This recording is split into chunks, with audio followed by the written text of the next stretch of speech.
Creative director Sukumar 2011లోని Geetha Arts banner 100% love మూవీని అల్లు అర్జున్తో కానీ రామ్ చరణ్తో కానీ చేయాలనుకున్నారు. దాన్ని బన్నీ రిజెక్ట్ చేయగా రామ్ చరణ్ దాకా అసలు వెళ్ళనే లేదు. నాన్నకు ప్రేమతో మూవీ తర్వాత పూర్తిగా విలేజ్ బ్యాక్డ్రాప్లో ఒక మూవీ చేద్దామని గ్రీన్ రెవల్యూషన్ బ్యాక్డ్రాప్లో ఒక కాన్సెప్ట్ రెడీ చేశారు. అయితే డిఓపి రత్నవేలు చెప్పిన సలహాల మేరకు 1980ల నాటి గ్రామ పరిస్థితుల ఆధారంగా తను చిన్నప్పటి నుంచి చూసిన రియల్ ఇన్సిడెంట్స్ బేస్ చేసుకొని కథ రాయటం మొదలుపెట్టారు. బుచ్చిబాబు ఈ కథలో చాలా సహాయం చేశారు. డైలాగ్ వర్షన్ కాకుండా కథ మొత్తం రెడీ.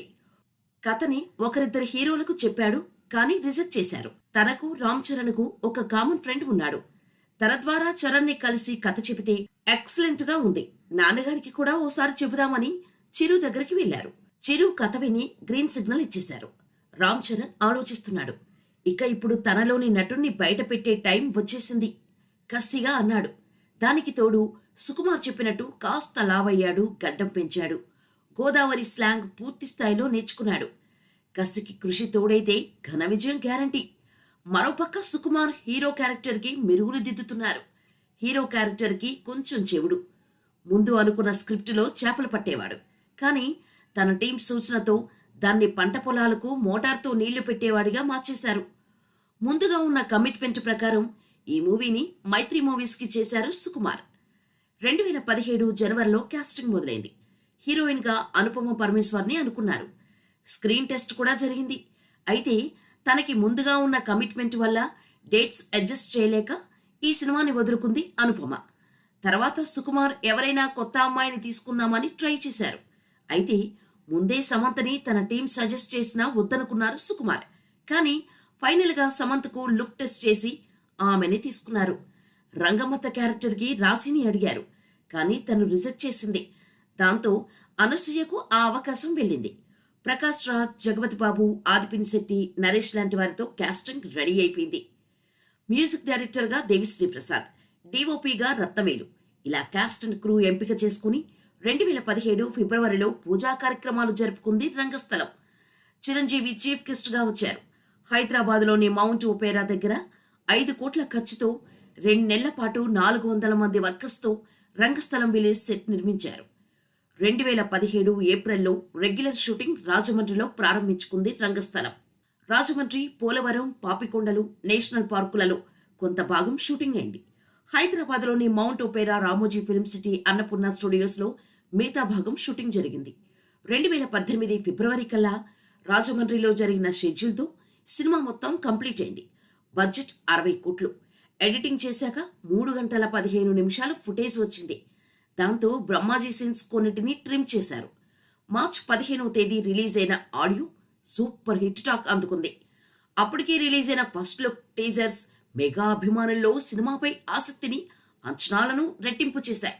అలా మార్చి 30వ తేదీ 2018లో 1200 థియేటర్స్లో భారీగా రిలీజ్ అయింది రంగస్థలం. ధృవ లాంటి హిట్ మూవీ తర్వాత విభిన్న చిత్రంగా రిలీజ్ అయిన రంగస్థలంపై మెగా ఫ్యాన్స్ చాలా ఆశలు పెట్టుకున్నారు. ఎప్పట్లాగానే భారీ హంగామా చేశారు.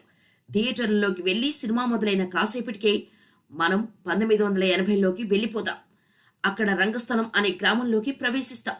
అయితే సినిమా అయిపోయాక కానీ తెలియదు మనం ముందు రంగస్థలం గ్రామంలో కాదు, థియేటర్లో అని. అంతలా ఆకట్టుకుంది ఈ మూవీ. ఎప్పుడో 1985లో నిజంగా జరిగిన సంఘటనలని ఇప్పుడు మనం చూస్తున్నట్టు భ్రమ కలిగేలా చేస్తుంది. తన శైలికి భిన్నంగా సుకుమార్ తెరకెక్కించిన ఈ సినిమాలో ఆయన డీటెయిలింగ్కు హ్యాట్స్ ఆఫ్ చెప్పాలి. ప్రతి సీన్ను చాలా జాగ్రత్తగా, చక్కగా, ఎక్కడా లాజిక్ మిస్ అవ్వకుండా తీశారు. హీరో ఎలివేషన్ సీన్స్ కూడా చిన్న చిన్న లాజిక్స్తో పీక్స్లో చూపించారు. ఏదో నామకే వాస్తా హీరోకి చెవుడు సమస్య అని ఊరుకోకుండా దాంతోనే ఎమోషన్స్ని పండించడం, క్లైమాక్స్కు దాన్ని ముడిపెట్టడం సుకుమార్ టాలెంట్కు నిదర్శనం. ఇక ఎప్పుడెప్పుడా అని ఎదురు చూస్తున్న తన మార్కును క్లైమాక్స్ సీన్లో పూర్తిగా చూపించేస్తాడు సుకుమార్. ఇలాంటి రియలిస్టిక్ అండ్ రస్టిక్ మూవీస్ని తమిళ వాళ్ళు మాత్రమే కాదు, వారికంటే మనం ఇంకా బాగా తీయగలం అని ప్రూవ్ చేశాడు క్రియేటివ్ మాస్టర్ సుకుమార్.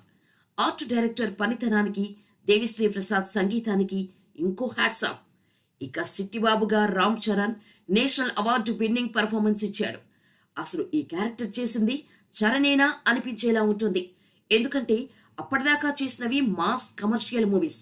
ధృవతో కాస్త పేరు తెచ్చుకున్న తన యాక్టింగ్ అండ్ ఎక్స్ప్రెషన్స్ మీద ట్రోల్స్ అలాగే కంటిన్యూ అవుతూ వచ్చాయి.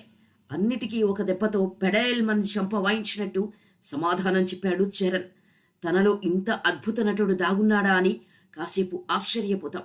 సెకండ్ హాఫ్లో మూవీ స్లో అయినా రామ్ చరణ్ తన అభినయంతో కవర్ చేశారు. క్లైమాక్స్లో అయితే తన నటనకు నిలబడి చప్పట్లు కొట్టాల్సిందే. సినిమాలో మనకు రామ్ చరణ్ కాకుండా సౌండ్ ఇంజనీర్ సిట్టిబాబు మాత్రమే కనపడతాడు. అంతలా జీవించేశాడు చరణ్. 100 సినిమాల కీర్తిని ఒక్క సినిమాతో సాధించేసి శభాష్ అనిపించుకున్న చరణ్ని చూసి మెగా ఫ్యాన్స్ గర్వపడ్డారు.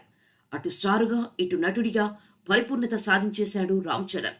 సమంత తప్ప ఆ క్యారెక్టర్లో ఇంకెవ్వరు చేసినా తేలిపోయేది అన్నట్టుగా ఉంటుంది తన నటన. రంగమ్మత్తగా అనసూయకు, ప్రెసిడెంట్గా జగపతి బాబుకు వారి కెరీర్లోనే గొప్ప పాత్రలుగా చెప్పొచ్చు. ఆదిపినిశెట్టి, ప్రకాష్ రాజులు తమ నటనతో కథకు, సినిమా విజయానికి దోహదం చేశారు.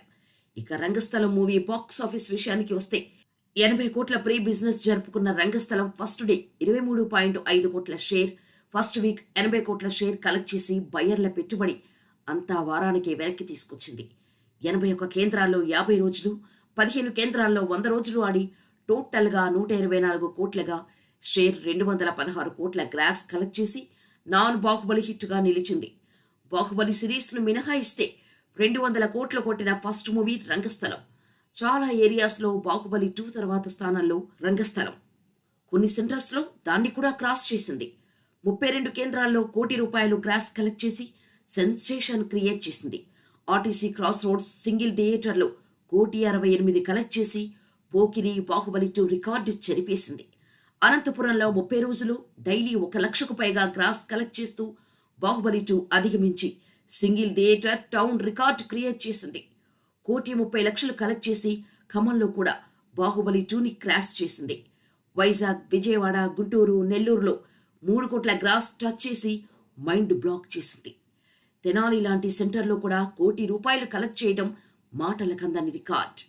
చీరాలలో 50 లక్షలు గ్రాస్ వసూలు చేసిన మొట్టమొదటి చిత్రం కూడా రంగస్థలమే. ఇలా అన్ని చోట్ల రికార్డుల జాతర సృష్టించిన రంగస్థలం తెలుగులో ఆల్ టైమ్ టాప్ 3 మూవీగా, సౌత్ ఇండియాలో ఆల్ టైమ్ టాప్ 7th మూవీగా గుర్తింపు పొందింది. ఈ సినిమాలోని నటనకు గాను రామ్ చరణ్కు ఫిల్మ్ఫేర్ అవార్డు వరించింది, కానీ నేషనల్ అవార్డు విన్నింగ్ పర్ఫార్మెన్స్ అది. అలాగే బెస్ట్ ఆడియోగ్రఫీ విభాగంలో నేషనల్ అవార్డు పొందింది రంగస్థలం.